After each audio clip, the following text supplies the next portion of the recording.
Hi everyone, thanks for joining us. My name is Julia Mulliken and I'm the Physician and Community Liaison for Buffalo Rehab Group.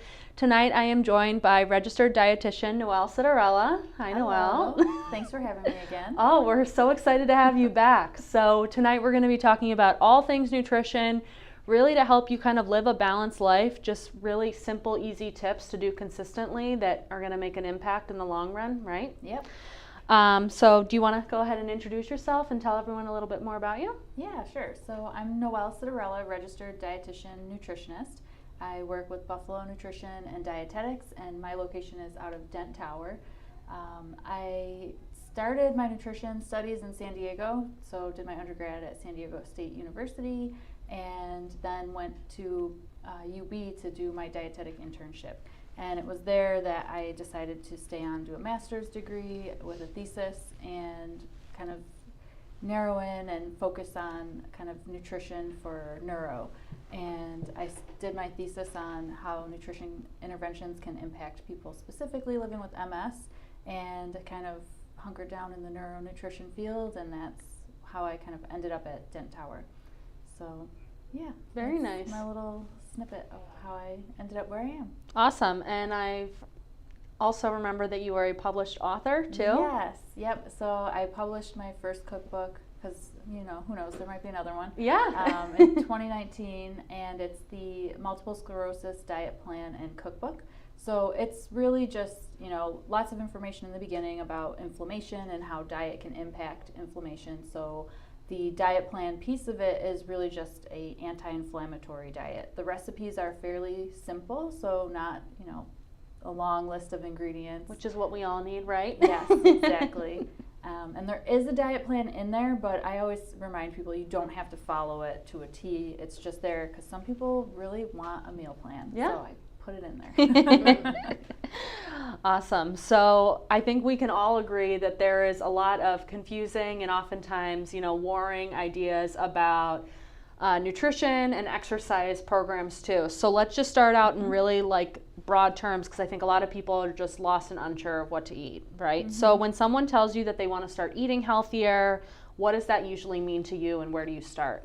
That's a great question, and a great point about the conflicting information on yes. the internet. Part of that, I think, is because what works for one person doesn't necessarily work for everybody. Mm-hmm. And so when some person has one thing that worked for them and they want to share it, you end up finding a million different things on the internet. Yes. But to kind of take it back to basics, usually when someone wants to eat healthier, they already have a goal in mind, whether it's, a weight loss goal, maybe they're managing a chronic disease like hypertension or cholesterol, maybe diabetes, or maybe they just want to prevent disease because mm-hmm. they know maybe there's a genetic susceptibility, so they want to be preventative.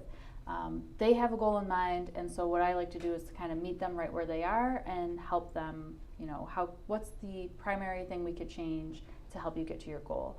And really thinking, maybe take it one change at a time. Mm-hmm.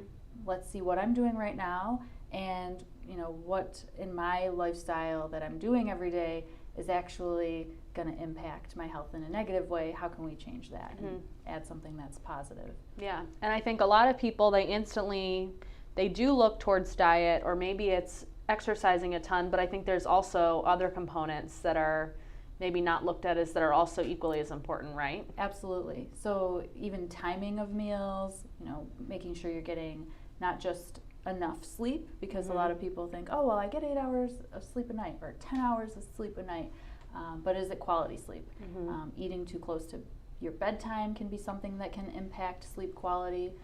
You want to kind of eat in line with the circadian cycle, so you can think in general, not exactly, because sometimes, especially during winter, there's not a lot of sunlight in this area. But you want to eat when the sun is up and kind of finish when the sun goes down, so you're not eating too late. And your body's naturally going to respond to the change in sunlight and secrete melatonin and kind of kick off that whole process. Physical activity, you want to make sure you're fueling appropriately for it. A lot of people like to think, oh, well, if I haven't eaten all day and I go work out, I'm going to have to burn fat, right? And then I'll lose weight.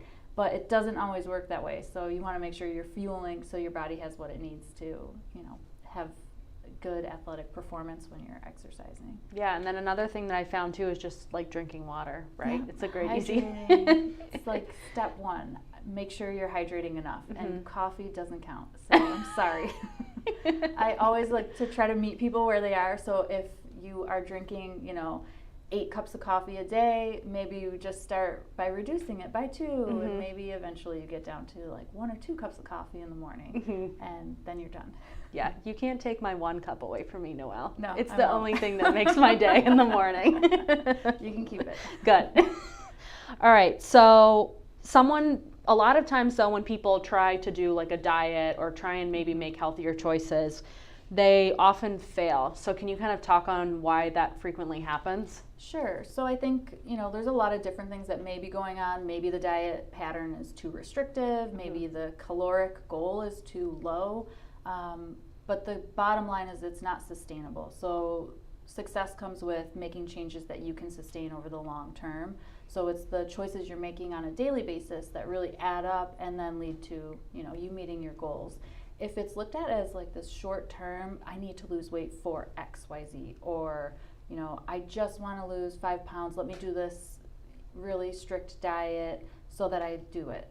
Well, as soon as you finish and you start going back to those patterns that you were doing on a daily basis, you tend to see either the weight come right back on, or maybe chronic pain flares up again. So it's important that you're making a commitment to a lifestyle change and not just kind of checking for the latest fad diet and sticking with that for, a month or maybe 2 months. Yeah.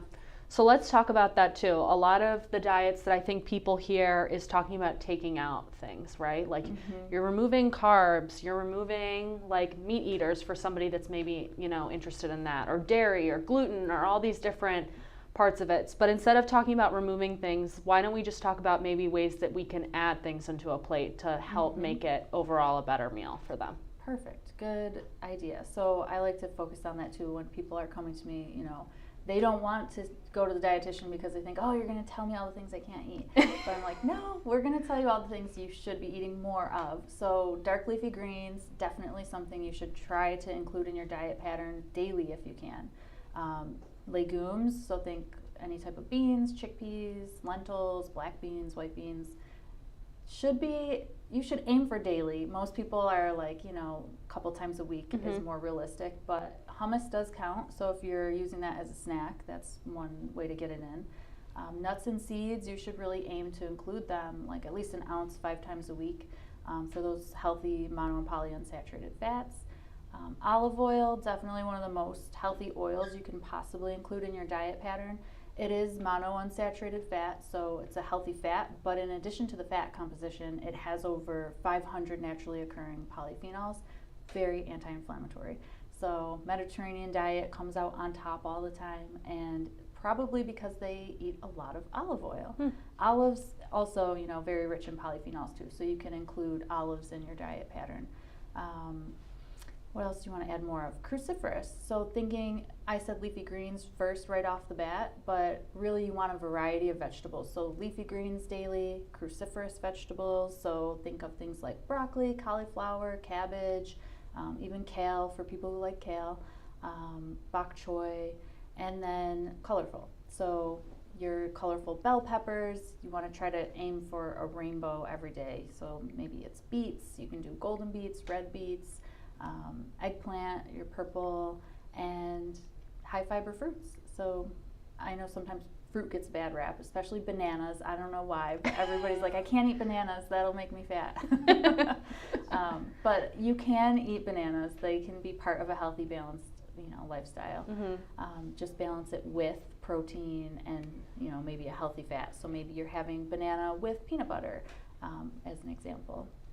So let's highlight that a little bit more too when you're talking about like protein, carbohydrates, and fat. So specifically, what is protein? Because these words are buzzwords and I think they're important in terms of understanding nutrition. But talk to me a little bit about what protein is, what are good sources of protein, serving size too, things like that. Yep, absolutely. So protein is really what gives us amino acids, building blocks for tons of things in your body, neurotransmitter production, healthy hair, skin, and nails. Collagen is probably a big buzz protein source because people are looking for something that's going to help their hair, skin, and nails. Joints. Or make them look younger. Yes, Yeah. Joints. There are actually some good studies, that it can help reduce pain associated with osteoarthritis. So, there is a benefit to it, even though it is kind of a fad. Lots of marketing on certain types of collagen. But it's basically something that is going to help balance your plate. So it's not going to impact blood sugar very much like maybe a carbohydrate source. It will help keep you feeling satisfied and full. And like I said, it is required. We do need it. It provides lots of healthy building blocks for us. So get a variety of protein. You don't want to just focus on one type of protein. Legumes and brown rice, things like that, are definitely good plant-based sources. Nuts and seeds, nut butter, and then your animal-based sources, you can do, lean proteins like chicken. Anything with the word loin in it is kind of a cheat way to tell if it's lean or not. So think tenderloin, that's a lean cut of meat. Fish is probably something that a lot of people are aiming to increase, like they're just not quite eating enough. So it's a great source of DHA and EPA, two really healthy anti-inflammatory fats, and so twice a week is really what's recommended for people to get enough DHA and EPA. So about a 3-ounce portion of like a fatty fish like salmon or cod. That would be a great way to include another variety of protein in your diet. That also adds some healthy fat. I'm probably missing some other great protein sources. Eggs? Did we say eggs? Oh, no. How could I forget eggs? Eggs are great. They get a bad rap, too. Yeah. They are a source of cholesterol, yes, but they don't impact your serum cholesterol as much as you might think. So saturated fat impacts cholesterol more than dietary cholesterol. So go ahead and eat some eggs. You can eat, 5-6 eggs a week. That's okay. And protein powders, a lot of people do look for something quick and easy, especially in the morning. So that's perfectly fine to do. If you're vegetarian or vegan, you can choose a plant-based like pea protein or hemp protein. There are some that are blends of pea and hemp and brown rice protein. Whey protein, if you tolerate it. Some people do have issues with dairy, so I'd be mindful not to choose whey if you don't tolerate dairy. And then collagen, like I mentioned earlier, that's an easy one. They have flavorless collagen. You can add it to pretty much anything. Yeah. I put it in my coffee, for those of you wondering, and you can't even taste it at all. So, all right, great. So we talked about protein. Let's talk about, which I think this is maybe the most dreaded word out there right now, is carbs and carbohydrates. Yeah. So another, essential nutrient. It's just another macronutrient that you want to balance on your plate. So I think instead of thinking of things as like dreaded or you must stay away from it, just think life is about balance. Yes. And that includes your plate too. So you can have the carbohydrates, you just don't want the bulk of your plate to be carbohydrate heavy or dense. So think volumize that plate with the vegetables, like I mentioned earlier, the leafy greens, the broccoli, and then, have... Which are carbs. They are carbs, yes. So kind of to think about it in terms of how many grams of carbs you're getting, you can have a plate full of vegetables and it's minimal as far as net carbohydrates that you're going to get. So it's not going to impact your blood sugar very much. A same size plate volume of pasta is probably, let's say it's a cup, right? A cup of veggies, like broccoli versus a cup of pasta. The pasta is going to be like 45 grams of carbs, where the veggies may only be like 10 grams of carbs. So there's a big difference. As far as choosing your carbohydrates, I would say the goal is just choose complex carbohydrates because your body is going to digest them slower. So something like a chocolate chip cookie with white refined flour is going to spike blood sugar. There's added sugar, which is also refined carbohydrate.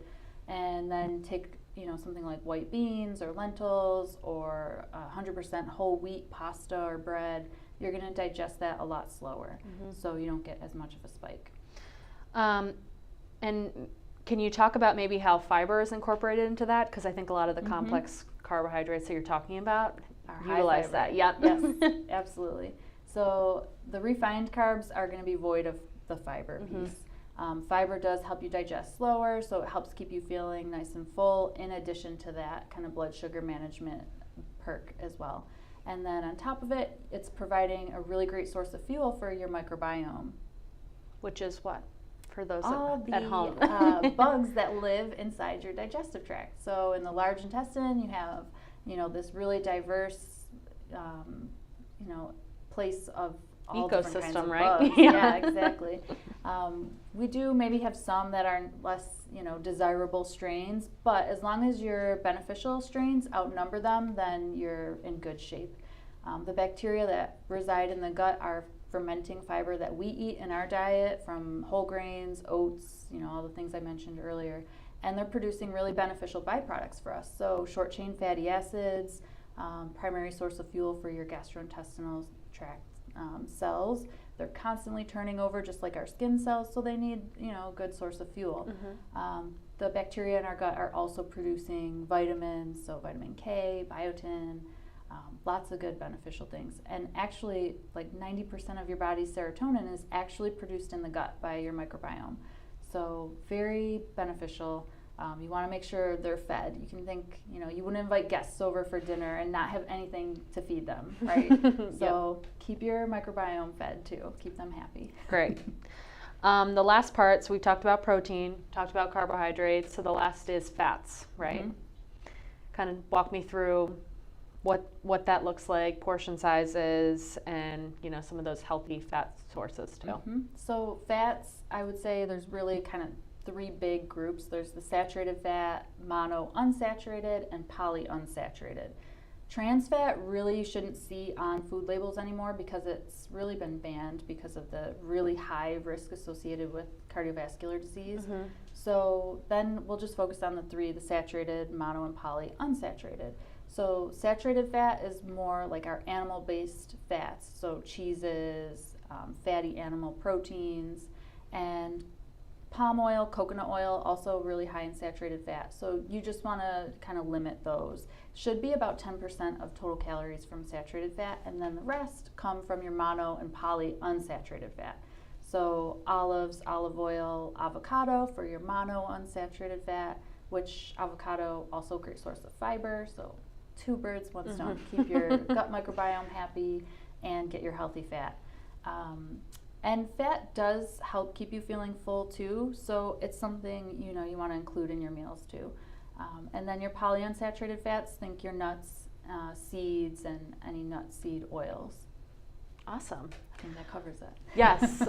Well, when we come back, we're going to take a quick little break, and then when we come back, we're going to talk more specifically about what actually building these meals looks like and a better understanding of, okay, I know the building blocks, Noelle, but now what am I supposed to actually eat, right? Yeah. All right, so we'll be right back. This is where Leah learned to dribble, where James first picked up a brush, where Bella made meal kits for neighbors in need. This school year, many YMCAs are transforming some of their spaces for virtual learning, dedicating staff and even providing meals. So now, this is also where they will master long division, study photosynthesis, and learn when they need support, the Y is there for them. The Y, forever learning for a better us. Pain was really bad and it was very crippling. A lot of pain. Yeah, there were times when you thought, this is it. The main thing that it really prevented me doing was from being with the grandchildren. But the exercises that he taught me, little by little, I saw progress. I'm back to my normal life. Besides getting you better, they teach you how to live a life that will prevent you from going backwards again. They all care about the patients. That's where you're going to find your hope, and that's where you're going to feel better. I'm back.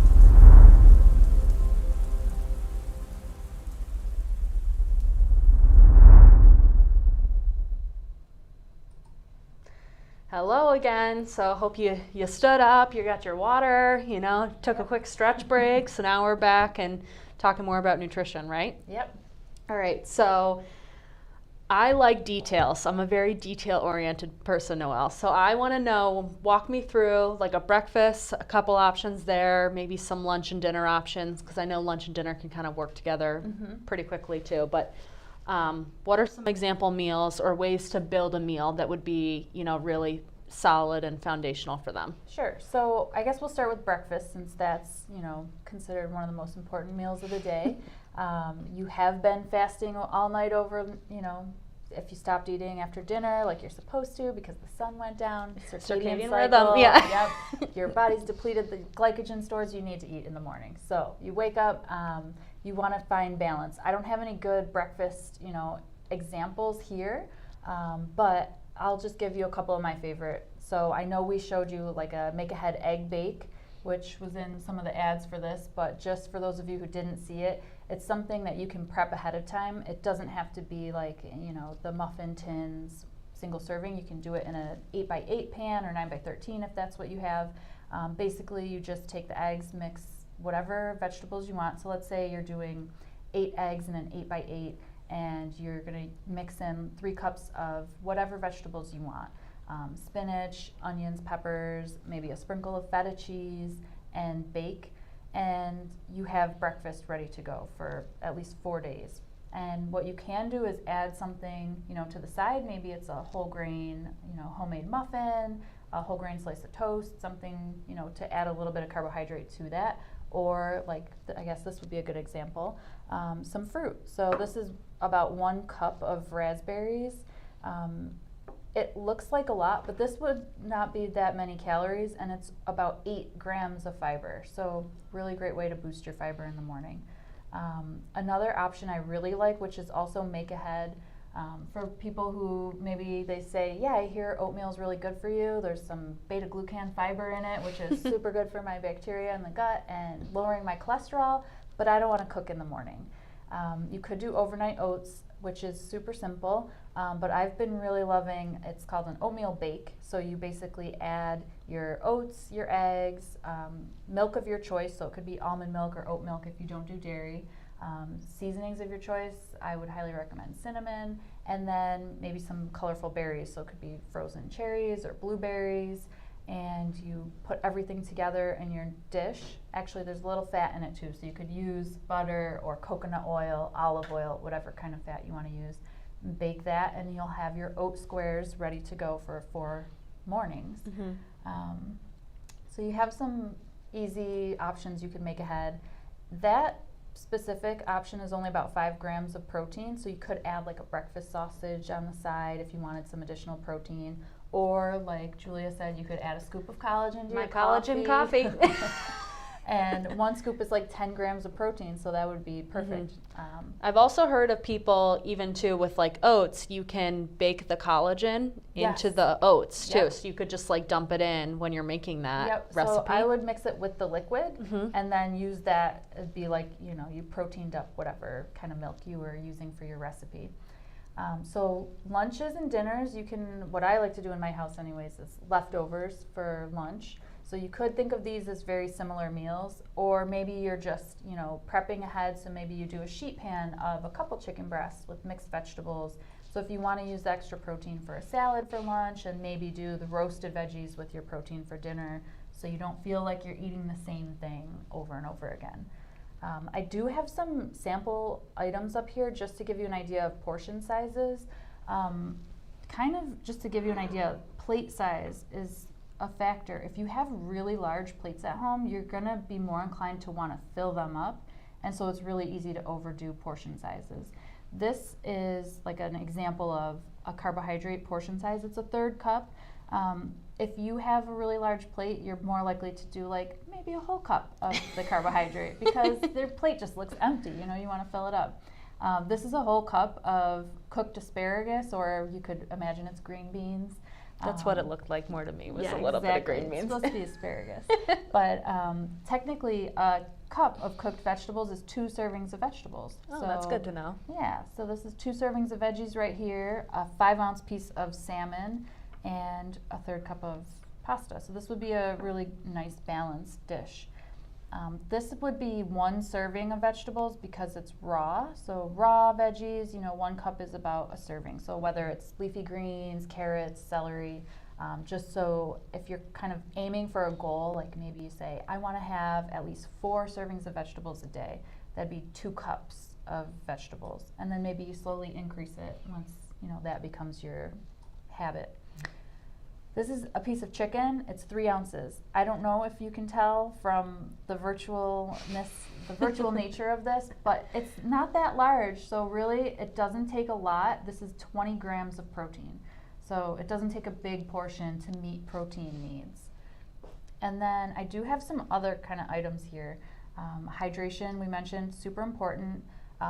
One really, really easy way to kind of estimate, well, how much should I be drinking, is take your body weight and cut it in half, and that's how many ounces of water you could aim for. There are instances where you would want to do like an adjusted weight and cut that in half, or if you are limiting, fluids for something like cardiovascular disease, CHF, then maybe talk to a dietitian and get a more specific, fluid goal. But these drinks here, I know a lot of people ask me about flavored beverages with no sugar. These just have real fruit in them, the Spindrift brand. So it's 2 grams of total sugars, but 0 added sugar. So the ingredients list are carbonated water, blackberry juice, lemon juice, blackberry puree. So not even natural flavors, which is in a lot of things. Mm-hmm. And for some people, those can be irritants. So this one's a good choice, hydrating beverage. And I think it's delicious. So I know everybody has their own preference, but there's lots of flavors. This one here, it's considered like a functional drink because it does have some functional ingredients. Oh yeah. This one is hot cocoa flavored. Well, it is cocoa, but if you like hot cocoa, you want to enjoy it in the cold months, but you want to cut the sugar, I think this is 2 grams of sugar as well. Yeah. Only 2 grams of added sugar, and it also tastes very good. The functional part of this drink is reishi mushroom powder, and this is marketed as chill because reishi is an adaptogenic mushroom which actually helps reduce your stress response. So it can help you, get relaxed, ready for bed, because at nighttime when we're going to sleep, cortisol should be low because we're trying to relax and go to bed. Yeah, and I promise I've tried it. It does not taste like mushrooms. So if you're interested in it, it won't taste like that. I either mix it with like almond milk or water, and it is really good in the evening. I like it too. And they do sell some that aren't cocoa flavored. So if you don't tolerate chocolate, chocolate can be a common migraine trigger. Or reflux trigger. They do have just mushroom elixirs, and they also taste good. They don't taste like you're drinking like mushroom water, but they have different mushrooms for different things. So like the lion's mane mushroom has been studied a lot for neuro health, so that one they market as like the think mushroom elixir. And then lastly, I had to include something sweet because that's something everybody asks. How can I still include like some kind of treat at the end of the day?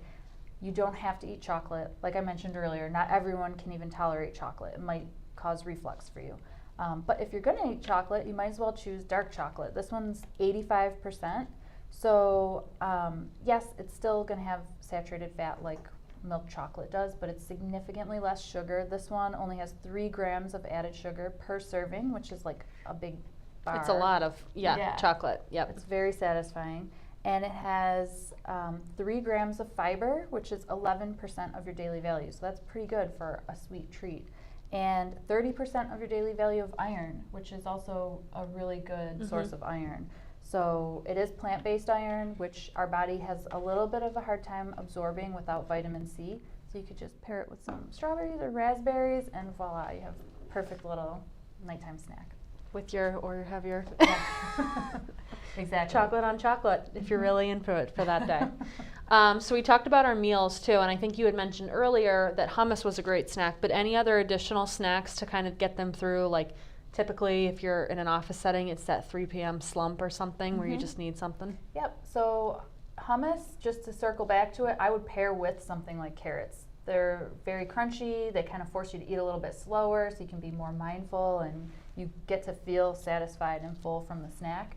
Things you can eat really fast, don't require a lot of chewing. You can overeat quickly before you realize that you're full, and at that point, you may have already overeaten.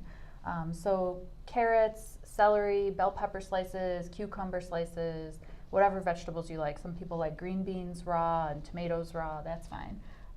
But they do sell the hummus cups, so it's about a 1/3 cup portion size, which would be perfect for a snack. I know on the label, when you're reading the nutrition facts for hummus labels, it says 2 tablespoons. that would not be very filling or satisfying for a snack. So go ahead and have the third cup for a snack portion size. Guacamole, they also sell those Little in cups. individual cups. Yep. Very convenient. You don't have to worry about a container turning brown if you don't make your own guacamole. And you can have them in the refrigerator ready to go for snacks. You can pair it with the same thing, mix the vegetables, maybe you grab a few tortilla chips, but volumize the snack with veggies. Try to stick with the portion size, which is important when reading labels too. So just because, you know, something looks healthy, you may say, oh, that looks great, but you eat 3 servings of it, now, you know, it might not look so good when you triple whatever the sodium is on that snack. But other ways you can include, you know, veggies in snacks, maybe celery with nut butter. So when's the last time you had ants on a log? I was just thinking that. It's actually really good. I enjoy it. Yes, Yeah. it is, yeah. So you could do something like that. You know, you don't have to put raisins on top if you don't want to, or maybe you love tart cherries or dried blueberries, you could stick those on top. But that's an easy go-to snack. Granola bars, I know that, you know, there is usually added sugar, but for some people they are just, I need something I can grab and go. I would definitely choose something that has some protein so that you're getting a satisfying snack. I know Kind does have some like Kind protein bars. They're 12 grams of protein, that would be fine. So yeah. Yeah, great.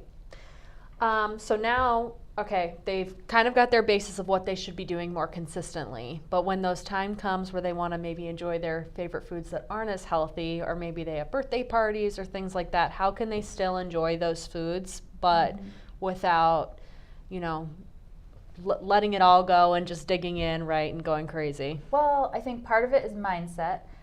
Sometimes people do tend to kind of beat themselves up about, oh, I did do this. I did have this big piece of cake. Ugh, my diet's over. Or, you know, they feel like they've ruined something. But in reality, everything you are eating is part of your diet. So we're all always kind of on a diet. Mm-hmm. So just think, yes, you may have enjoyed a piece of cake. Just enjoy that you had it and keep moving forward, keep making, you know, other healthy choices.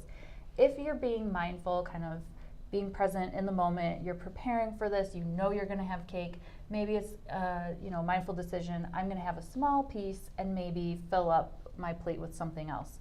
Maybe berries, like berries is a great way to add some fiber to that and kind of increase the volume of that snack. If it's like a dinner and you're going to someone else's house, you may feel like, oh, I have to eat what they're preparing because, you know, they invited me over, it'd be rude if I didn't. Bring a dish, offer to bring a side and make it a vegetable side that doesn't include cheese or, you know, carbohydrates. Maybe it's focusing on some, you know, herbs and spices, olive oil, roast it, and, you know, pair that with whatever they're serving you. So you can still think of, you know, the goal is fill up the plate with your non-starchy veggies so you can still have whatever it is that you're dying to have, but just a smaller portion of it. Love that. And it's true, right? Because then beating yourself up about it isn't going to help either. It's not going to help anything at all. All it's going to do is make you feel more stressed about it, and stress isn't good for any wellness goals at all. So let's talk a little bit more about like blood sugar and diabetes too. Can you just talk about how that kind of comes into play too? Yeah, sure. So anyone who's managing diabetes, you know, the goal is, I don't want to spike my blood sugar. I mean, it varies. Some people are going to be covering with insulin. Some people are kind of preventing getting, you know, to the point where they need insulin, or trying to step backwards. Maybe they're just, you know, diagnosed as pre-diabetic. So the goal is, most of the time, keep that blood sugar nice and stable. So even if you have, you know, one spike a couple times a day, you think, oh, it's okay, it's just this one time. The average blood sugar is still going to be increased from those spikes. So you want to kind of focus on things that'll keep your blood sugar stable. Like I mentioned, the complex carbohydrates. If you're digesting it slower, the glucose is going to enter your bloodstream slower. And so that gives your body more time to respond to it. Maybe, you know, your insulin will come out and take things down. If your blood sugar spikes really quickly, you're going to have a huge exaggerated insulin response as well, which is going to plummet your blood sugar, and you're going to be craving carbohydrates again. The other thing is, for some people, insulin isn't really, your cells aren't responding to insulin anymore. So spiking blood sugar can be really dangerous and can damage your blood vessels, especially tiny blood vessels like in your eyes and your kidneys. So really important, again, avoid the spikes by avoiding, too large of portion sizes and too frequent of the refined carbohydrates. Those are the ones that'll really spike your blood sugar. I've also heard, is it true that if you go on like quick 10-minute walks after dinner and stuff, that kind of helps soften that spike a little bit? Is that true? Absolutely, yeah. So you could think of your muscles and your whole body almost as like a bank for the blood sugar. So, or sinks for the blood sugar. So you want to get all of the blood sugar into the sinks and out of your bloodstream. So any way you can do that, whether it's going for a walk after dinner, maybe you're at work and you're recruiting members that you work with, hey, do you want to go for a walk? Even if there's nothing beautiful around the building, you guys could still all go out for a walk and chat. But yeah, walking after a meal, definitely a great way to bring blood sugar down. Great. Another popular topic right now is gut health. So we brushed on it a little bit with the microbiome. So can we talk about maybe how they improve gut health and what we should be looking to feed our gut a little bit more? Absolutely. So gut health, I would say the first step of it is diversity in plant foods, because you're going to get a diverse amount of fiber, different types of fibers, and think of that as the fuel for the bacteria in the gut. You want to make sure they're fed so they can proliferate and keep healthy colonies in the gut.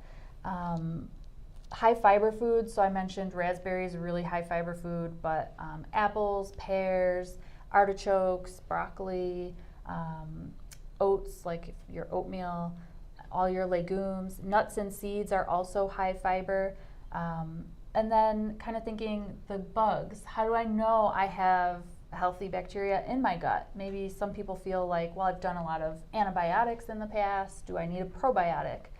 There are tons of different types of probiotics out there on the market. Maybe discuss it, with your provider, but it's something you could do if you feel like you need it. Otherwise, you can focus on fermented foods. So kimchi, sauerkraut, yogurts, kefir, anything that's fermented. There's even fermented drinks. So kombucha, Kavita, which is a probiotic drink. It's a little less tart than kombucha. So for those of you who have tried kombucha and just think it's way too acidic, you could try something like the Kavita probiotic drink. But then also to think about, things that might be inhibiting the microbial growth. Sugar, alcohols, you definitely don't want to overdo that. Alcohol in general, so people that drink alcohol frequently may want to consider reducing the amount that you're drinking in one sitting, and maybe even the frequency, because think those microbes are not going to survive well in an environment that's full of toxins. And then even thinking you want to give them things that will help promote the production of those short chain fatty acids to keep the gut healthy. If they're eating things that increase lipopolysaccharides and increase inflammation, so think your saturated fats, your sugars, that actually increases inflammation in the gut and can trigger immune responses. So you want to keep everything in balance. So limit your added sugar, your saturated fat, increase your fiber, and maybe work on putting some more bugs in the gut. Great. So we have a lot of questions in the chat. So are you ready for some? Yeah, sure. All right, so the first one, which some of these we have touched on, but we'll just reiterate it. So the one question was, I have a big sweet tooth, so what can I eat? So I think you mentioned the chocolate. Even the raspberries. oatmeal bake, that is not technically a dessert, but it is very tasty. You can just cut it in smaller pieces and use that almost like, think of it as brownies, except for it's this high fiber, nutrient dense little snack. I also really love, like you talked about bananas, that they're the villain right now, but bananas with like a little bit of nut butter and then some chocolate with it too is really yummy, and you can freeze them and make like little mini popsicles, and they're really good also. That's a really great suggestion as well. I like that a lot. And they're definitely sweeter than maybe like a berry would be sometimes too, unless you're getting them in the spring when then they're really sweet. Well, that's the one good thing about the oatmeal bake is it's baked, so anytime you cook fruit, it gets that sweeter, really sweet, like pie type flavor. Yum. Yeah. Awesome. The other one, which I think we touched on too, but is the Mediterranean diet a good one to follow? And you would say? Short answer, yes. Absolutely. Great. So lots of diversity, lots of, plant forward, olive oil heavy. There's more fish in that than, beef and pork and things that would be in like the standard American diet. Even more herbs and spices. I didn't really talk about that, but that's something else. Like, definitely try to include more as much as you can because they're so polyphenol rich, so very anti-inflammatory. And really make your food taste good, Yeah, right? Like exactly. plain chicken breasts can be maybe not as appetizing, but you add a lot of herbs and spices and then it really becomes something interesting. So. Yep. All right. What do you think about macadamia nut oil?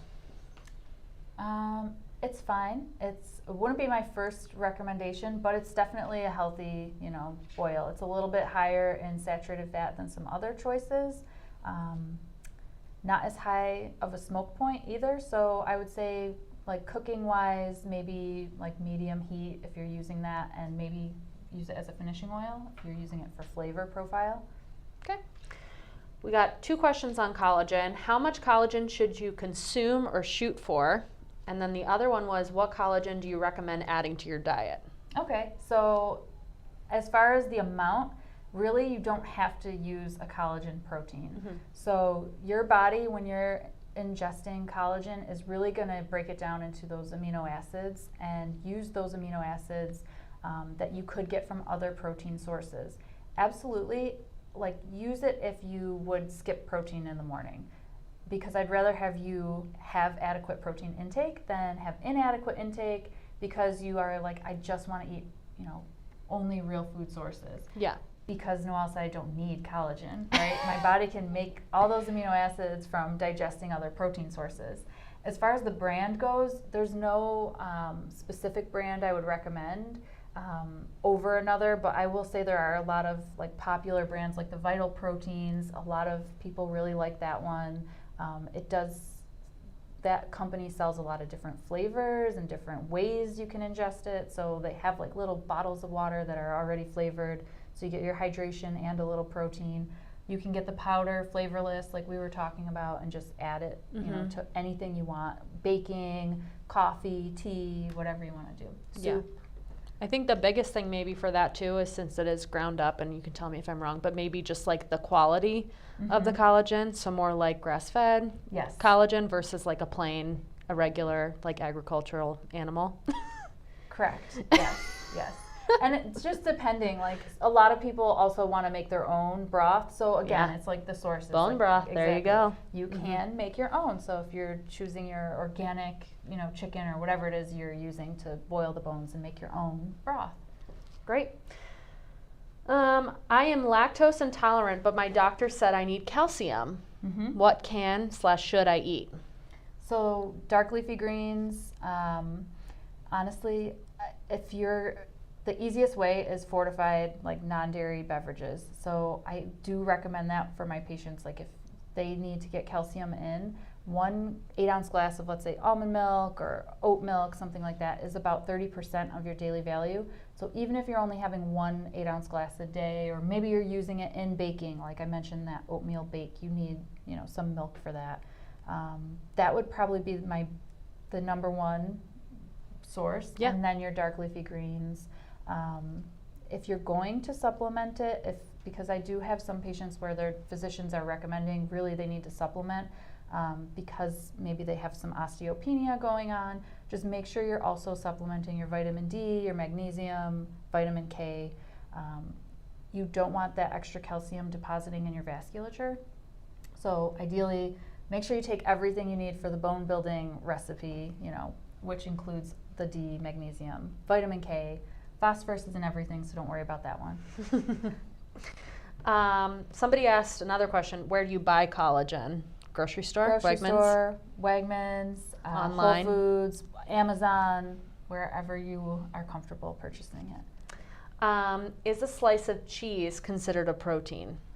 That's a great question. It is considered a protein, but it's also considered a high-fat protein. So you could think of protein in its own little category. There's a spectrum of lean protein and high-fat protein.